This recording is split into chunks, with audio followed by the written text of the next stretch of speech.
Hello students, welcome to our YouTube channel Commerce with Kanojia ma'am. Students, आज का जो हमारा टॉपिक है वो है इकोनॉमिक ऑर्डर क्वांटिटी। तो इकोनॉमिक ऑर्डर क्वांटिटी क्या होता है, चलो हम पढ़ते हैं। देखिए स्टूडेंट्स, इकोनॉमिक ऑर्डर क्वांटिटी नाम से ही पता चल रहा है कि आप जो ऑर्डर लगा रहे हैं वो इकोनॉमिक होना चाहिए, यानी उससे क्या होना चाहिए, जो आप ऑर्डर लगा रहे हो मटेरियल या इन्वेंट्री का, उस इन्वेंट्री का जो कॉस्ट होना चाहिए वो इकोनॉमिक होना चाहिए हमारे लिए। ठीक है, हमारी जो इकोनॉमी के अंदर अंदर आ जाना चाहिए, यानी कि इन्वेंट्री का कॉस्ट, मटेरियल का कॉस्ट कम पड़ना चाहिए। नॉर्मल से वर्ड में बोला जाए तो इकोनॉमिक ऑर्डर क्वांटिटी मीन्स इतनी ऑर्डर मंगाइए, इतने ऑर्डर लगाइए आप इन्वेंट्री कॉस्ट का, जिससे आपकी जो इन्वेंट्री कॉस्ट है वो आपको कम पड़े, वो आपको कम पड़े।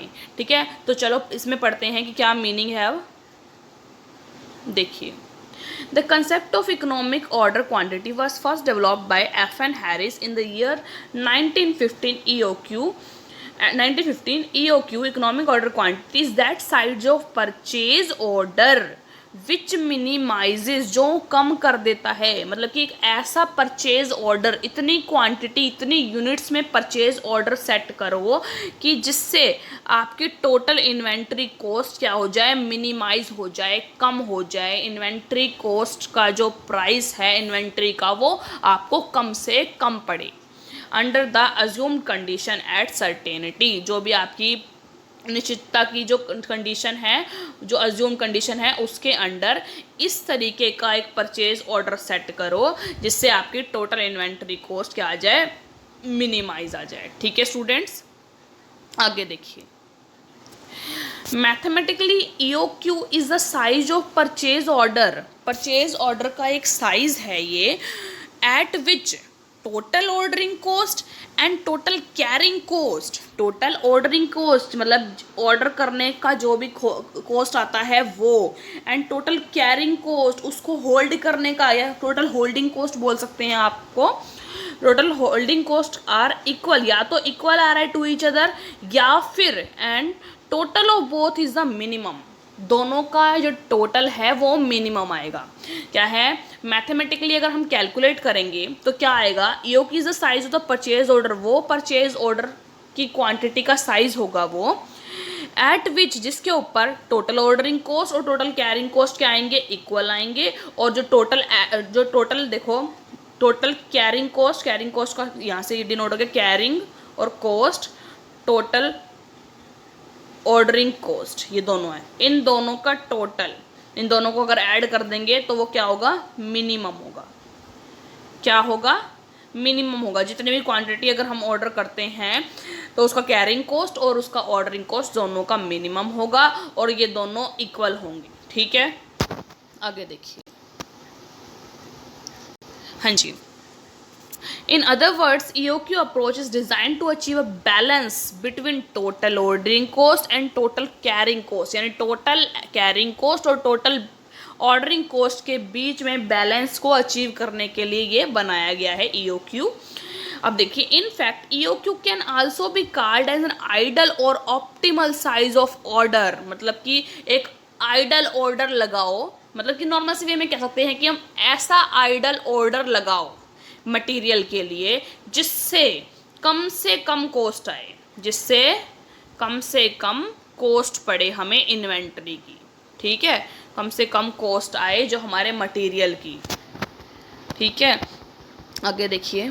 Idol cost size of the order in which it's kept in consideration that the ordering cost and carrying cost of inventory should be minimum, कि ऐसा ऑर्डर का साइज लगाइए जिसपे ऑर्डरिंग कॉस्ट और कैरिंग कॉस्ट दोनों क्या आए, मिनिमम आए। और इससे फ़ायदा क्या होगा हमारा, अगर दोनों कैरिंग कॉस्ट और ऑर्डरिंग कॉस्ट अगर दोनों मिनिमम आएगी तो क्या होगा, इससे जो इन्वेंट्री की कॉस्ट है वो भी कम हो जाएगी। ठीक है, नॉर्मल सी बात है। अगर हम कोई मटेरियल बाहर से मंगा रहे हैं, उसके ऑर्डर करने का भी प्राइस बहुत ज़्यादा हो गया, और उसको रखने का, संभाल के रखने का, स्टोरेज करने का भी कॉस्ट बहुत ज़्यादा हो गया, तो जो लाने का कॉस्ट और संभाल के रखने का कॉस्ट, दोनों कॉस्ट किस में जुड़ेंगे? उस जो भी मटेरियल है, जो भी इन्वेंट्री है, उसी में जुड़ेंगे। तो उससे क्या होगा? उसका इन्वेंट्री का कॉस्ट बढ़ जाएगा। इसलिए हम ये सोचते हैं कि जो इन्वेंट्री का ऑर्डर ऐसा लगाया जाए जिससे जो भी ऑर्डरिंग कॉस्ट है और कैरिंग कॉस्ट है मिनिमम आए, ताकि इन्वेंट्री का कॉस्ट कम हो जाए। ठीक है, अब अगर हम आगे बढ़ते हैं, factor affecting the size of economic order, कि कौन कौन से फैक्टर हैं जो इकोनॉमिक ऑर्डर के साइज को अफेक्ट करते हैं, जिनकी वजह से या तो हम ज़्यादा ऑर्डर देते हैं कि ज़्यादा यूनिट्स का ऑर्डर मंगा लेते हैं, या कई ऐसे फैक्टर हैं जिसकी वजह से हम कई ऐसे फैक्टर हैं जिसकी वजह से हम ज़्यादा मतलब बहुत सारे यूनिट्स का ऑर्डर मंगवा लेते हैं, और कई फैक्टर ऐसे हैं जिनकी वजह से हम कम यूनिट्स का ऑर्डर मंगवाते हैं। ठीक है, तो देखो कौन कौन से फैक्टर हैं वो जिनकी वजह से ज़्यादा यूनिट्स का ऑर्डर लगा देते हैं या फिर कम यूनिट्स का ऑर्डर लगा देते हैं। देखिए, फर्स्ट वन इज, एक मिनट सेट कर लेते हैं। हाँ जी, first one is economy in transportation cost. Transportation cost में इकोनॉमी, अगर हमारा ट्रांसपोर्टेशन कोस्ट ज़्यादा यूनिट्स बढ़ाकर, जैसे सपोज करिए आपको एक पर्सन ने बोला है, ये एग्जाम्पल भी दे रखा है इसमें, कि 50 kg का, कोई मान लो ट्रक वाला है या कोई भी जो भी है छोटा हाथी वाला, उसने बोला है कि 50 kg सामान लाऊंगा ना, 50 kg तक के सामान के मैं 100 रुपये लूँगा, चाहे वो अब वो 45 kg हो चाहे 40 kg हो, मतलब 1 किलोग्राम से 50 किलोग्राम तक के मैं जो प्राइस लूँगा वो 100 रुपये किराया लूँगा, भाड़ा। ठीक है, तो अगर हम क्वांटिटी मंगवा रहे हैं, उससे हमने सोचा कि ऑर्डर मंगवाना है 142 kg का, तो 142 kg कितने रुपए लेगा वो? 50 kg, 50 kg और 50 kg, यानी कि 300 रुपये लेगा वो अपने से, है ना,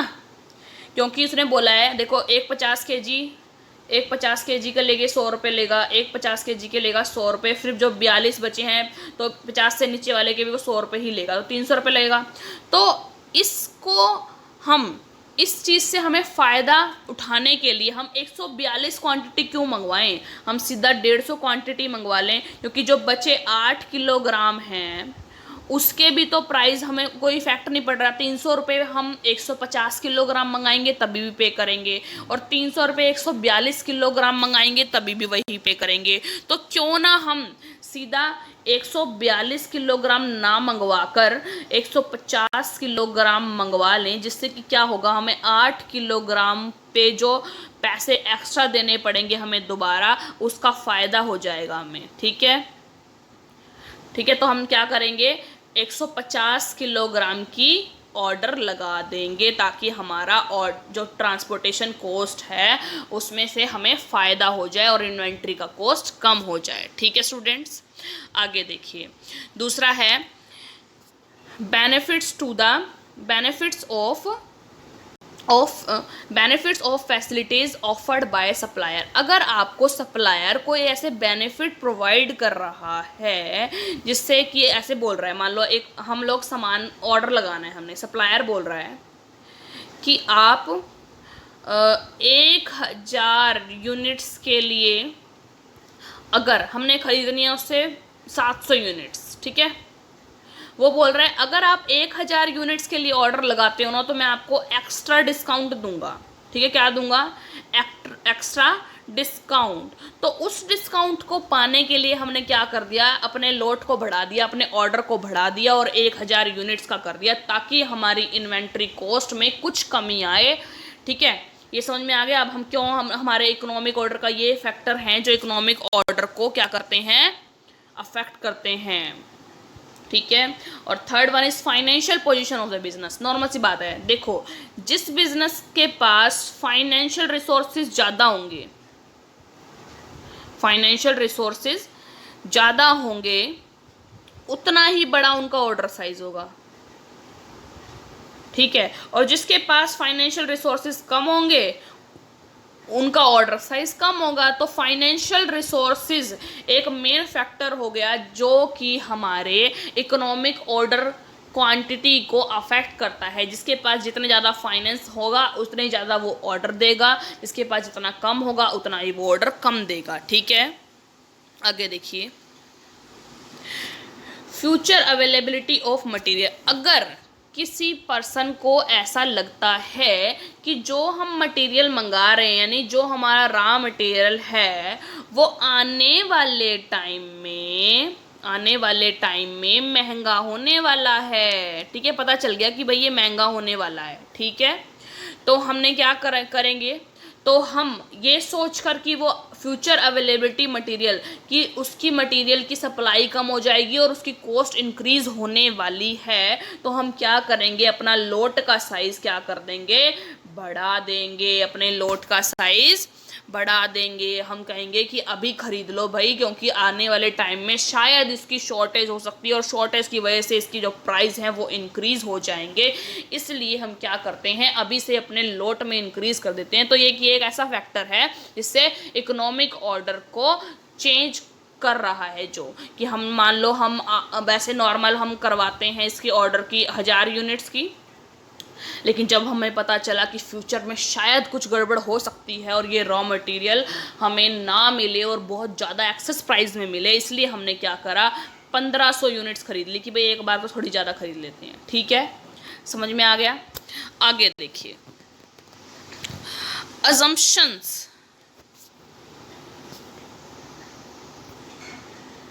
assumptions of economic order quantity. कुछ अजम्पशंस हैं जो हम ईओक्यू में मान के चलते हैं। वो कौन कौन से अजम्पशन हैं? First one is the consumption at constant rate, कि इसमें ये मानते हैं कि फर्स्ट अजम्पशन ये मानी जाती है कि of EOQ is that the rate of material consumption is certain and const, जो कि जितने भी मटेरियल कंज्यूम किए जा रहे हैं हम कॉन्स्टेंट रेट पे किए जा रहे हैं। ठीक है, सर्टेन है, निश्चित है और कांस्टेंट रेट पे किए जा रहे हैं, मान के चल रहे हैं हम, अजम्पशन है ईओक्यू के अंदर। ठीक है, दूसरा स्टेबिलिटी इन कोस्ट, कोस्ट में स्टेबिलिटी रहेगी, ये भी हम मान के चलेंगे कि the second assumption is that the different cost of material will remain constant during certain period. एक सर्टेन पीरियड तक जो डिफरेंट कॉस्ट ऑफ मटेरियल हैं वो सेम रहेंगे, कांस्टेंट रहेंगे।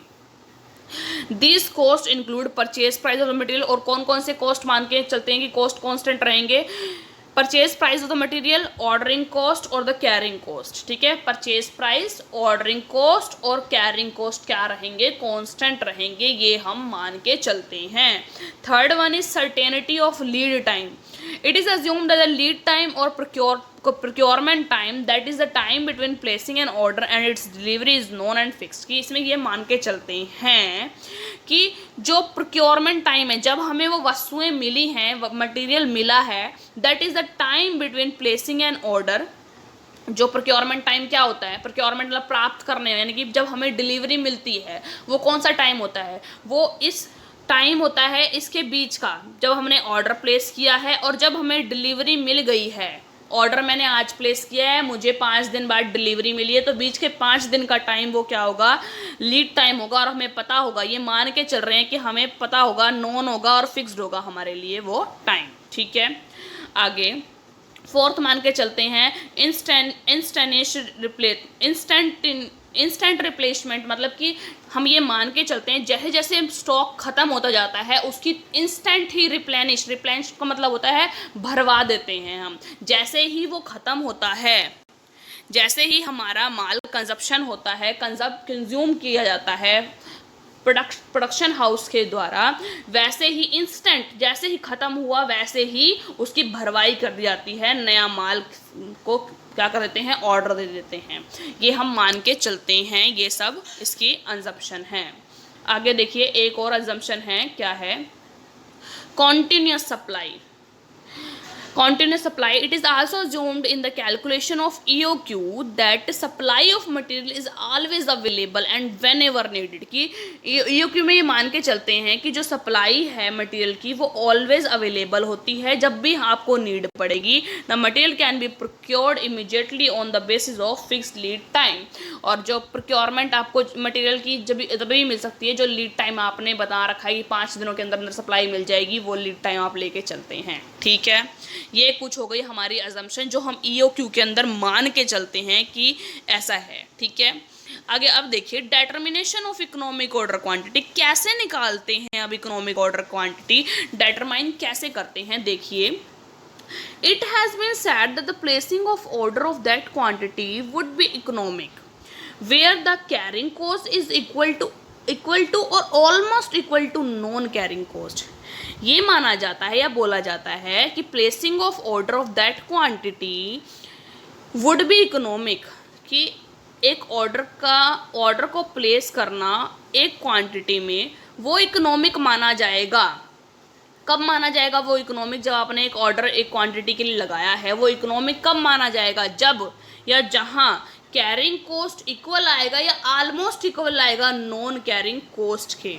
अगर आपका carrying cost non carrying cost के इक्वल आ रहा है या बिल्कुल ऑलमोस्ट इक्वल आ ही रहा है, तब आपकी जो आपने क्वांटिटी लगाई है, ऑर्डर किया है जितनी क्वांटिटी का, वो क्वांटिटी आपकी इकोनॉमिक कहलाएगी कि हाँ ये ऐसी इकोनॉमिक क्वांटिटी में हमने ऑर्डर किया है जिस पे हमारा कैरिंग कॉस्ट और नॉन कैरिंग कॉस्ट इक्वल आ रहा है या ऑलमोस्ट इक्वल आ रहा है। तो फॉलोइंग इन्फॉर्मेशन और data is necessary to calculate the, अब इकोनॉमिक ऑर्डर क्वांटिटी आपको अगर कैलकुलेट करनी चाहिए तो ये जो 3 डाटा है ना, ये आपके पास होने नेसेसरी है या मस्ट है, ठीक है। First one is annual usage in units, कि आप कितने मटेरियल का, कितने यूनिट्स मटेरियल का एनुअल सालाना यूज़ कर रहे हैं। Total units to be purchase yearly, एक साल में कितने भी यूनिट्स का आप क्या कर रहे हैं, खरीद रहे हैं, परचेज कर रहे हैं। कॉस्ट ऑफ प्लेसिंग पर ऑर्डर, आप जितने ऑर्डर लगा रहे हैं, मान लो एक साल में आप 10 बार ऑर्डर करते हो, तो एक बार ऑर्डर करने का प्राइस क्या है आपका, कॉस्ट ऑफ प्लेसिंग पर ऑर्डर, एक ऑर्डर करने का आपका प्राइस क्या है। या फिर इसको अगर बोला जाए तो non carrying cost per order कितना है, क्लैरिकल कॉस्ट कितना है, stationery, postage, telephone, transport cost कितना आ रहा है हमारा वो।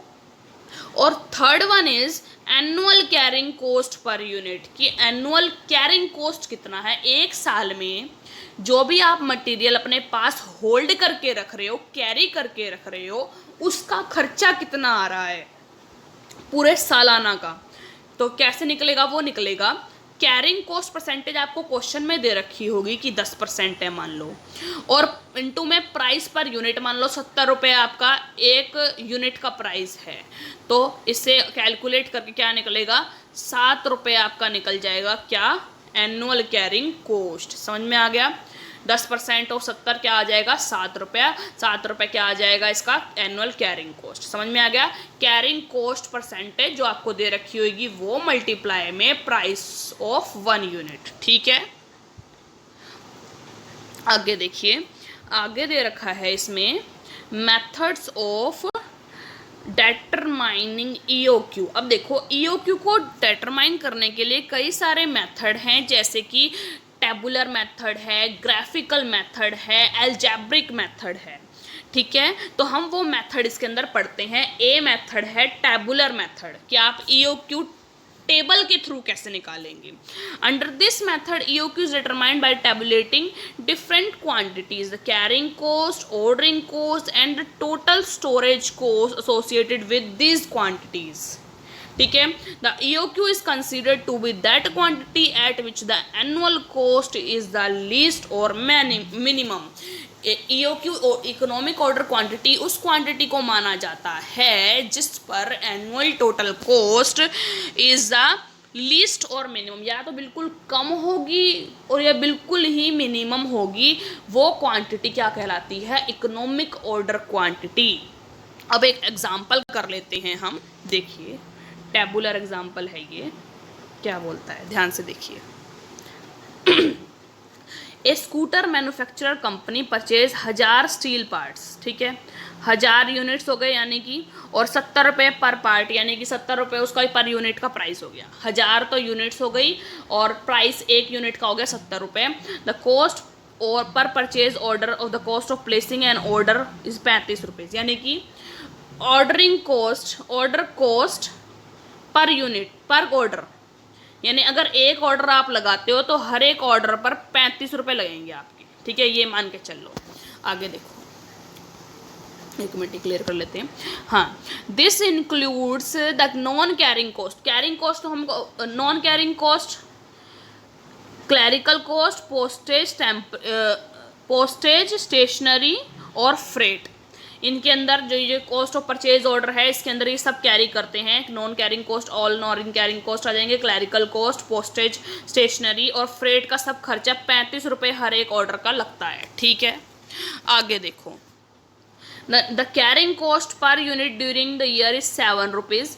कैरिंग कॉस्ट कितनी है देखो, ऑर्डरिंग कॉस्ट तो आ गई हमारी 35 रुपया पर ऑर्डर, ठीक है, और कैरिंग कॉस्ट 7 रुपये दे रखी है। 7 रुपये कैसे दे रखी है, रिटर्न ऑन इन्वेस्टमेंट 70 रुपये पर 8% है 5.60, rent rate, insurance, handling charges हैं 1.40, तो 7 रुपये यहाँ से कैलकुलेट होकर ये कैरिंग कॉस्ट बनता है हमारा। और एक तरह से और हम 7 रुपीज़ क्या कर सकते हैं, कैलकुलेट कर सकते हैं। देखिए क्या दे रखा है यहाँ पर, carrying cost works out to be 10% और इन्वेंटरी प्राइस पर यूनिट। मैंने बताया था ना कि कैरिंग कॉस्ट परसेंटेज यानी कि 10%, कैरिंग कॉस्ट परसेंटेज मल्टीप्लाई में यूनिट्स पर यूनिट प्राइस जो है 70 रुपये पर यूनिट प्राइस कितना हो गया, 7 रुपया आ गया, 7 रुपये आंसर। तो 3 जगह दे रखा है आपको, यहाँ 7 रुपये दे रखा है, ये 7 रुपये दे रखा है, और यहाँ से आप निकाल सकते हो 10%, 70 रुपये का 10% आ गया 7 रुपये कैरिंग कॉस्ट। समझ में आ गया। आगे देखिए, यानी कि अब इस क्वेश्चन में हमें 1000 तो यूनिट्स दे रखी है, ठीक है, 70 रुपये पर प्राइस दे रखा है पर यूनिट्स का, ठीक है, और कैरिंग कॉस्ट ऑर्डरिंग कॉस्ट दे रखा है, CO होता है ऑर्डरिंग कॉस्ट, वो दे रखा है हमें 35 रुपये पर ऑर्डर, ठीक है, और carrying cost CC is equal to 7 रुपये दे रखा है। ये चीज़ दे रखी है हमें।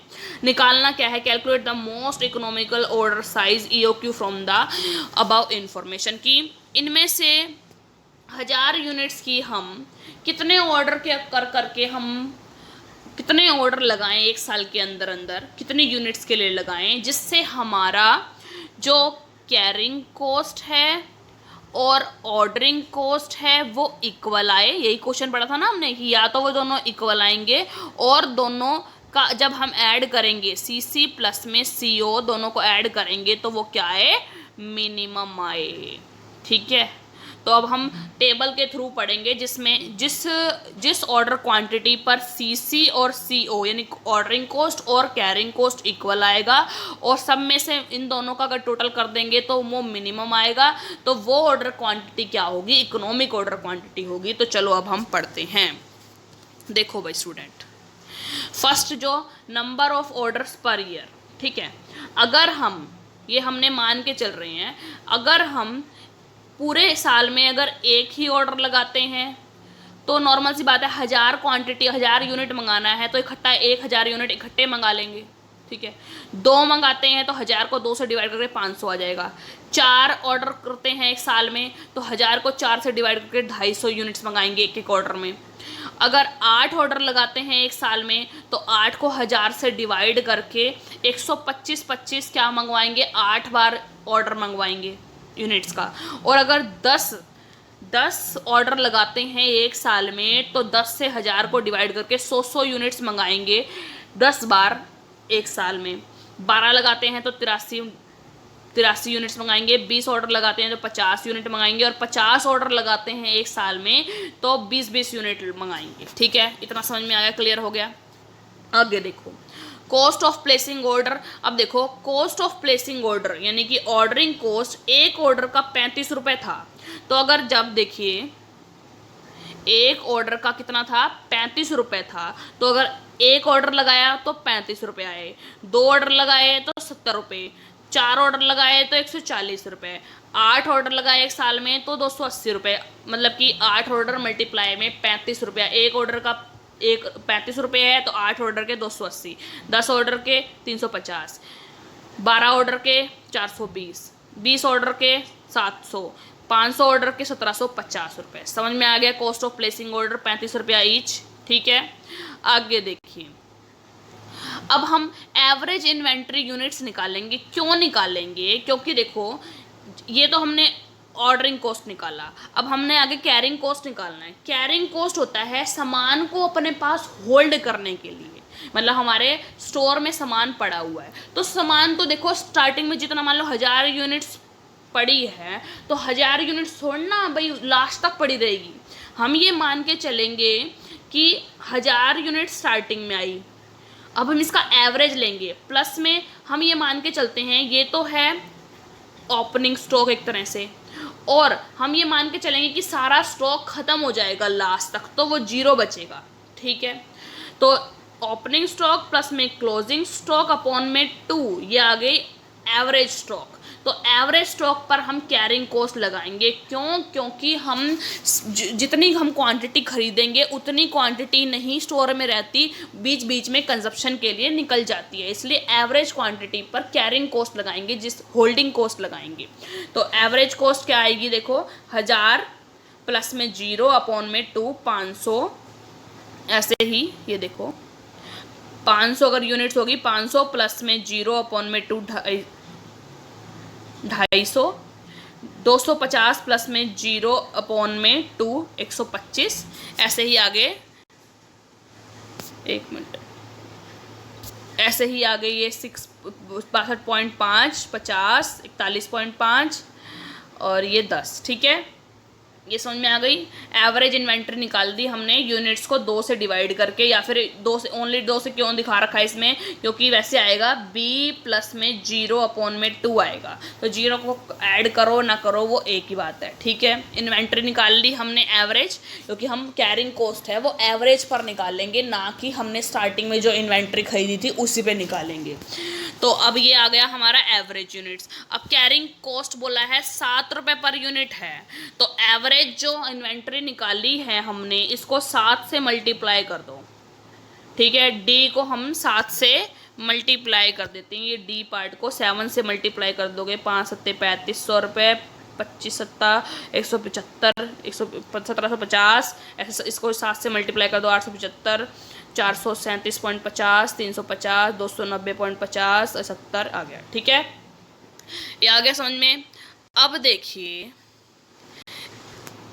टोटल कॉस्ट निकालना है, यानी कि ऑर्डरिंग कॉस्ट, ये रहा ऑर्डरिंग कॉस्ट, प्लस में कैरिंग कॉस्ट, दोनों का निकाल देना है, दोनों को ऐड कर देना है, सी प्लस में ई को ऐड कर देना है। देखो टोटल कॉस्ट निकलेगा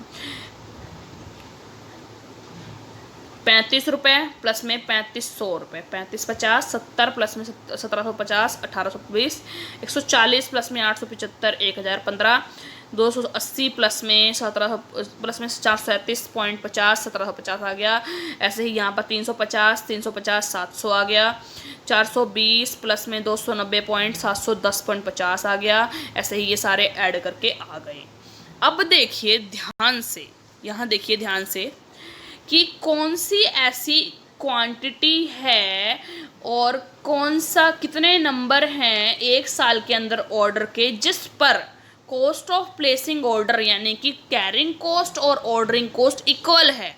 कहाँ है इक्वल? 350 यहाँ इक्वल है ऑर्डर कॉस्ट और 350 कैरिंग कॉस्ट यहाँ इक्वल है, और दोनों को ऐड करके 700 रुपये यहाँ पर मिनिमम है। देखो आप ध्यान से देखो, 700 रुपये से कहीं और कम है? नहीं है ना कोई भी कम। इनमें से 700 रुपये से कोई भी कम है? 700 रुपये सबसे मिनिमम है। तो यही बोला हुआ था कि इकोनॉमिक ऑर्डर वो ऑर्डर माना जाएगा, इकोनॉमिक ऑर्डर क्वांटिटी वो क्वांटिटी इकोनॉमिक मानी जाएगी जिस पे ऑर्डरिंग कॉस्ट और कैरिंग कॉस्ट इक्वल हो और टोटल कॉस्ट क्या हो? मिनिमम हो। ये मिनिमम आ गई 700। तो देखिए तो कौन सी क्वांटिटी इकोनॉमिक होगी? 100 यूनिट्स की। कितने ऑर्डर एक साल में? 10 ऑर्डर। ठीक है, एक साल में 10 ऑर्डर लगाएंगे आप 100 यूनिट्स के, तो आपका कैरिंग कॉस्ट और ऑर्डरिंग कॉस्ट इक्वल आएगा और आपकी टोटल कॉस्ट क्या आएगी? मिनिमम। ठीक है, टेबुलर फॉर्म में आपको समझ में आ गया EOQ। अब आगे देखो और क्या फॉर्मूला है इसका। आगे है ग्राफिकल मेथड। ग्राफिकल मेथड देखिए, ग्राफिकल मेथड में क्या होता है, under this method carrying cost and ordering cost are represented by curves, curves के साथ दिखाते हैं वे successive value on the graph as each curve moves in the opposite direction, दोनों जो कर्व्स हैं वो अपोजिट डायरेक्शन में मूव करती हैं। The intersecting point indicates the EOQ, और जो ये दोनों कर्व जहाँ पे कट करेंगे वो ईओक्यू कहलाएगा।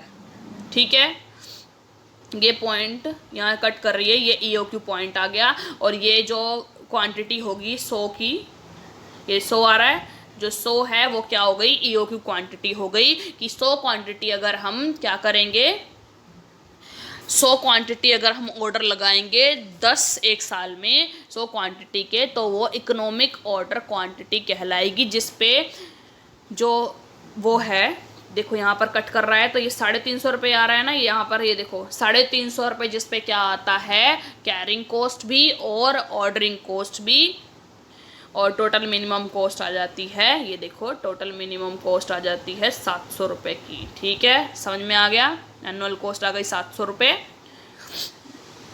आगे देखिए, एलजेब्रिक मेथड, 3 ही मेथड हैं, और ये ईओक्यू वाला क्वेश्चन 16 मार्क्स में पक्का है आपका आएगा। एलजेब्रिक मेथड देखिए, the economic order quantity can be determined with the help of the following formula. Formula देख लीजिए, बहुत इंपॉर्टेंट है, क्वेश्चन भी आते हैं इसके, मतलब कि इलिस्ट्रेशन आते हैं क्वेश्चन पेपर में। ईओक्यू का फॉर्मूला है 2 में annual usage rate, usage unit into में order carrying order, cost of order upon में कैरिंग कॉस्ट या holding cost under the root. ठीक है, देखिए अब आर से होता है एनुअल यूसेज इन यूनिट्स, ये cost of placing order per unit जैसे 35 रुपये अपन ने उसके अंदर लिखा था, और सी मतलब कि होल्डिंग कॉस्ट बोल सकते हैं, कैरिंग कॉस्ट 7 रुपये था जो। ठीक है, annual carrying cost per unit, annual holding cost per unit. ठीक है, अब ईओक्यू में देखो अपन वही वाला फॉर्म जो अपना पीछे जो हमने निकाला था टैबुलर फॉर्म में, उसी को निकालते हैं। तो 2 में जो इलिस्ट्रेशन दे रखा था, आर कितना है total usage in units, total एक साल में कितनी है एनुअल यूसेज 1000 यूनिट्स की, तो 1000 यूनिट्स यहाँ लिख दिया। ऑर्डरिंग कॉस्ट एक ऑर्डर का 35 रुपये है, लिख दिया। अपॉन में 10% ऑफ 70 है, क्या कैरिंग कॉस्ट 7 रुपये, तो ये लिख दिया। तो इसको ऊपर मल्टीप्लाई कर 70,000 आ गया, 7 से डिवाइड आ गया, 10,000 आ गया, और यूनिट्स आ गए 100 यूनिट्स। ठीक है, 100 यूनिट्स आ गए, तो 1000 को डिवाइड कर देंगे 100, 1000 यूनिट्स को 100 यूनिट से डिवाइड कर देंगे तो 10 ऑर्डर आंसर आ जाएगा। कि 10 ऑर्डर लगाने पर 100 यूनिट्स के हमारा क्या हो जाता है, हमारी इकोनॉमिक ऑर्डर क्वांटिटी आ जाती है। अब इसका एक छोटा सा एग्जांपल और कर लेते हैं हम, देखिए क्या है example. From the following information find out the economic order quantity and the number of the order placed in the year. Annual consumption है, देखो 4000 यूनिट्स, जैसे 1000 यूनिट्स पहले दे रखा था। बाइंग कॉस्ट पर ऑर्डर यानी कि ऑर्डर कॉस्ट CO कितने रुपए है, 60 रुपये है। और प्राइस पर यूनिट, एक यूनिट का प्राइस है 10 रुपया। और storage and carrying cost CC क्या है हमारा 3 रुपये। देखो अगर हम ये इस फॉर्मूले में अगर पुट करते हैं तो क्या आएगा, 2 में R कितना है, एनुअल यूनिट्स 4000 है, और बाइंग कॉस्ट या CO कितनी है हमारी, ऑर्डरिंग कॉस्ट 60 है, अपॉन में कैरिंग कॉस्ट कितना है 3 है। ठीक है, अब निकाल लो इसको, 4 दूनी 8, 8 6 48 के साथ 4 0 अपॉन में 3 अंडर द रूट, 3 1 जा 3, 3 6 जा 18, ये आ गया, यानी कि 16 के साथ 4 0 अंडर द रूट आ गया, अंडर द रूट 4 आ गया और 2 0 आ गए, 400 यूनिट्स आ गया। तो हमारी जो ऑर्डरिंग जो वो आ गई, ये देखो पीछे देख लेते हैं प्रॉपर, ये देखो रखा है ना, ये आ गया करके 400 यूनिट्स आ गई। और अगर ऑर्डर निकालें तो 4000 यूनिट्स थी। ठीक है, उसको डिवाइड कर लो, एक यूनिट्स जो भी एक ऑर्डर जो अपना 400 यूनिट्स का होगा, है ना, 4 2 0 कट गए, 4 दाएं 10 ऑर्डर्स जब लगाएंगे हम 400 यूनिट्स के, तो हमारी इकोनॉमिक क्या बनेगी, ऑर्डर क्वांटिटी बन जाएगी। ठीक है, आई होप स्टूडेंट्स आज का जो हमारा टॉपिक था इकोनॉमिक ऑर्डर क्वांटिटी का जो मोस्ट इम्पॉर्टेंट टॉपिक है वो आपको ज़रूर क्लियर हुआ होगा इस वीडियो में कि इकोनॉमिक ऑर्डर क्वांटिटी क्या होती है। उसको निकालने के 3 मेथड पढ़े हमने, tabular method, graphical method and algebraic method. ठीक है स्टूडेंट्स, तो ऐसे ही मेरी वीडियो को लाइक कीजिए, शेयर कीजिए और मेरे चैनल को सब्सक्राइब कीजिए। Commerce with Kanaujia ma'am. Thank you students.